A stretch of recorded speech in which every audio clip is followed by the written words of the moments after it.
құрметті менің оқырмандарым, менің каналыма қош келдіңіздер. Кешкі асқа осындай тез пісетін тағам дайындадым. Алдымен менде малдың майын пайдаланамын, сұйық май пайдаланбаймын. Табамды майлап алдым. Одан кейін жуаларымды салдым. Жуаны сочный болсын деп әдейі көп қылдым. Содан кейін етті слойлап, фантазиям бойынша енді ештеңеге қараған жоқпын. Бірінші сүтіммен немді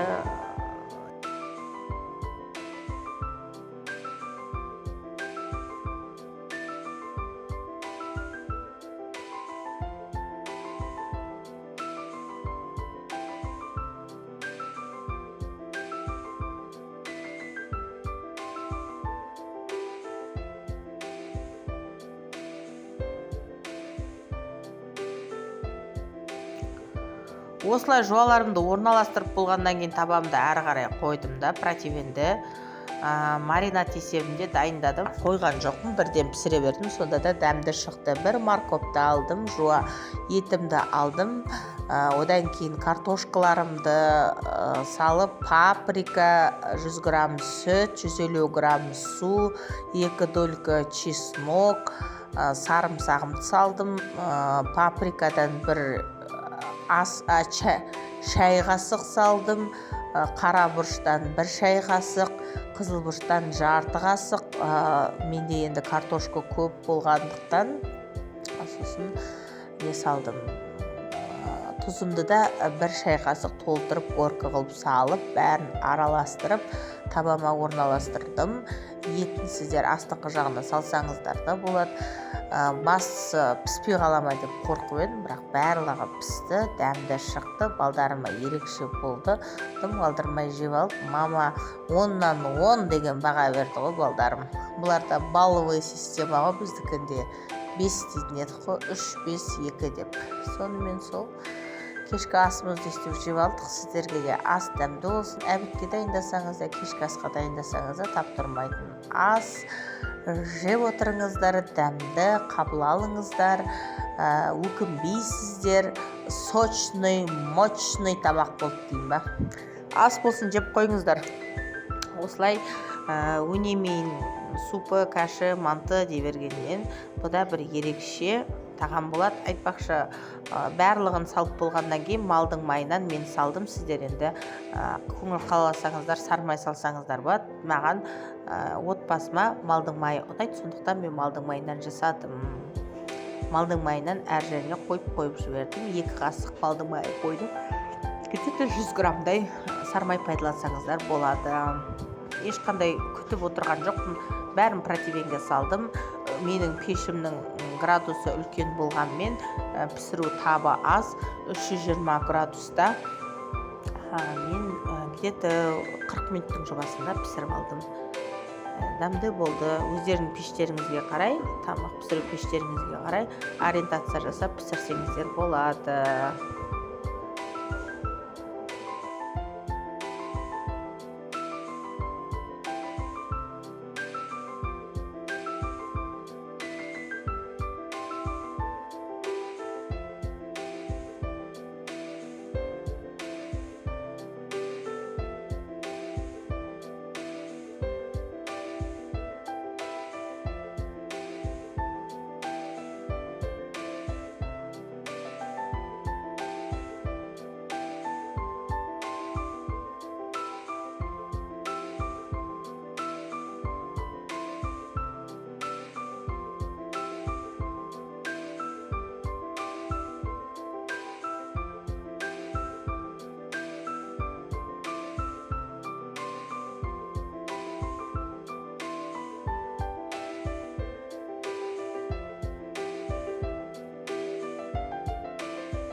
қандай көз тартарлық, кәдімгідей дәмді, кәдімгі күшті болып шыққан ғой. Мен піспей қалады деп қорқып едім. Пісіп, бірақ жаңағы қытырлағы да бар. Балдарым фрима деп қояды, фри емес дедім.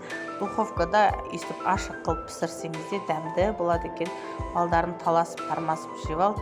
Каналыма ұнаса лайк басып, комментарий басып, осы тағамдардың бөлісіп, каналымның өркендеуіне ат салсыңыздар деймін. Достарыңызбен бөлісіңіздер. Өйстіп жеп алдық кешкі асты. Дәмді болған ғой.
Келесі видеоларда кездескенше ас болсын, сіздерде отбасыңызға пісіріп, қуантып, жеп көріңіздер.